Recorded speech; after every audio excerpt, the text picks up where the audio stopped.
Hey guys, Sean here from Appalachian DIY, and today what we're going to be doing is laying rebar for our footers.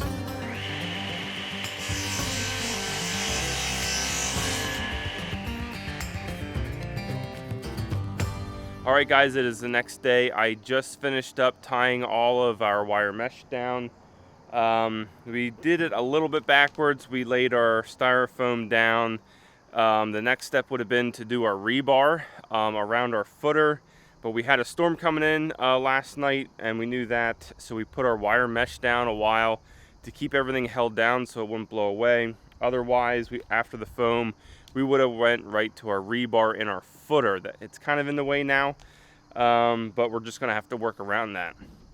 So I just finished up tying everything together. We just used the tool and the wire ties to tie the wire mesh together. We just tried to get all of the squares lined up. It's going to make it so much easier for us to lay out our pecs. It gives us a nice grid line to work off of. Here you can see that we are laying the first of our rebar mesh right on top of the foam. And what we did is we overlapped it a little bit on the sides. You'll see that a little bit later in this video. And then what we did is we just butted these things up against each other. The 8-foot side has bars on the edges, which makes it really super simple. But on the 4-foot side, it has like little fingers where it was like cut off of a roll. They're kind of a super pain. So make sure that you guys really pay attention to how you lay them down first off. Because once they're laid down and you try and rearrange them, it is a super big pain. Also with storage, make sure it is as flat as possible. You'll see here a little bit that it is kind of like warped up a little bit in some spots.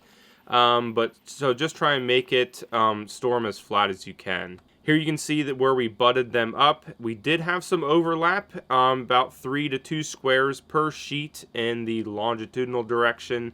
And that seemed to work the best for us, and then we just tied everything together, and it made everything hold down really well. And using the quick tie method here with this little handle thing, that worked out really well. It's really quick and easy, and these things are super cheap, and we just pushed them down out of the way.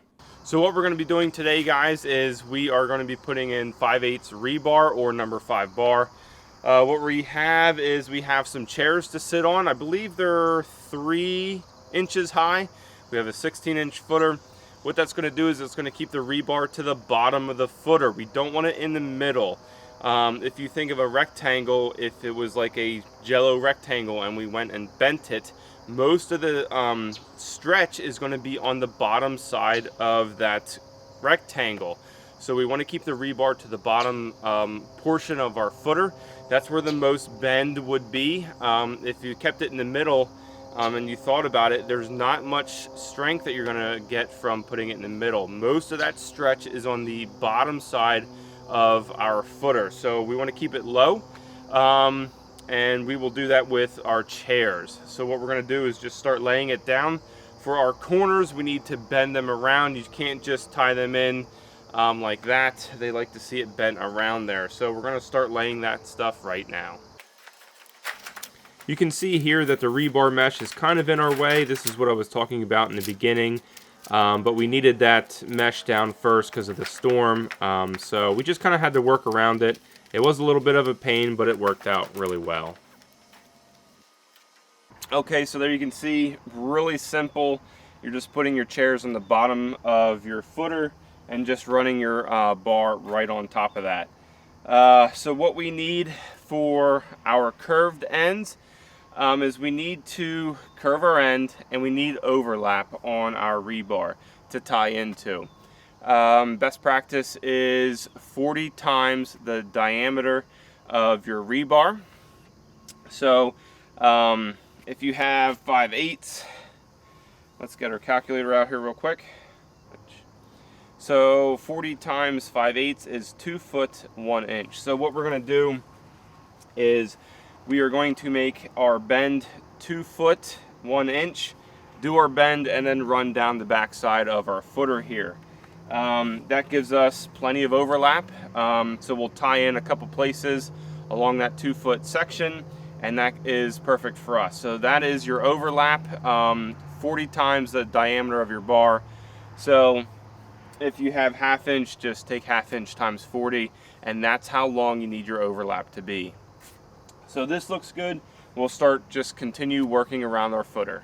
What we're using for our chairs are these red Hercules rebar chairs. I really like these things.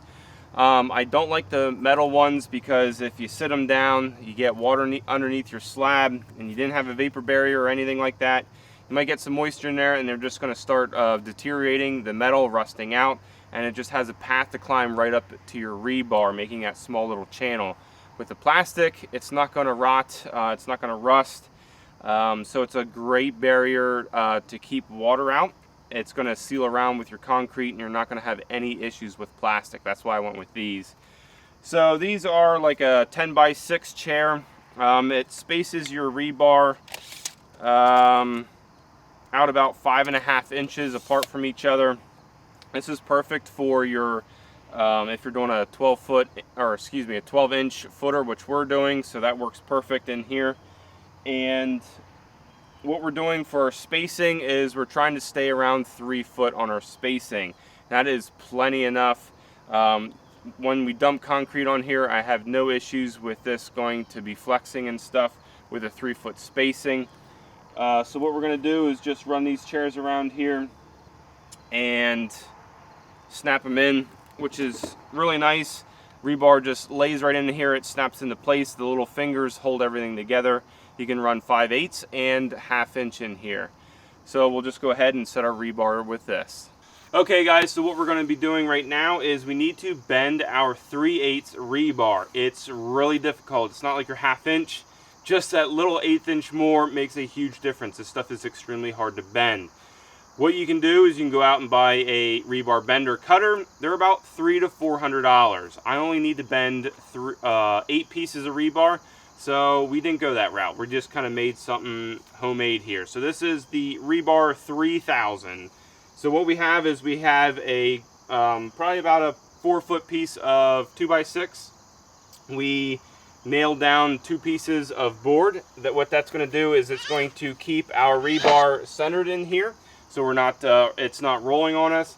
And then we're just going to take my tractor bucket and sit right here on the edge and then bend it up with a bar to keep it nice and straight. If you don't use a bar, it's just going to get a nice good old curve to it. We want to bend it right down here. So what we're going to do, sit on here with a tractor. I know I'm going to hear in the comments below, all I need to do to bend rebar is buy a $20,000 tractor. That is not the case. If you don't have a tractor, go ahead and get some angle iron, some pretty thick stuff, and you can put a piece up here on the top and then a flat bar stock on the bottom, bolt those two together.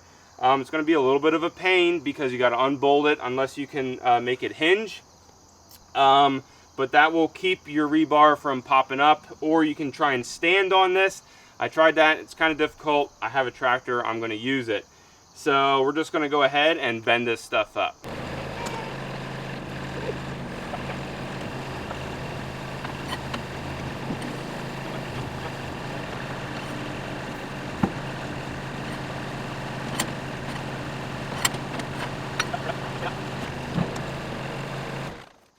Alright guys, so what we got is a nice 90-degree bend in this. Like I said, it is really tough to bend this stuff.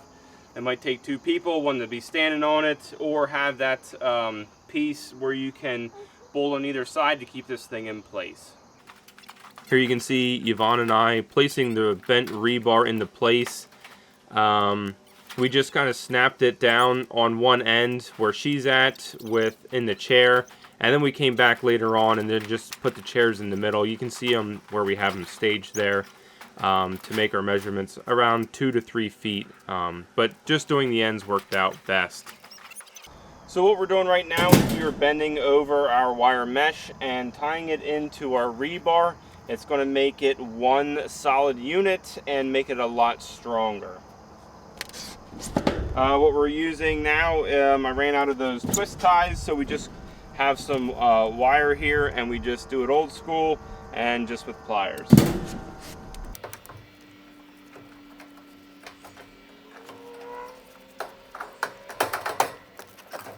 So what we did here with our monolithic slab is that we have our wire mesh here. We have an overlap of about a foot, and we just bent that and tied into our rebar right here.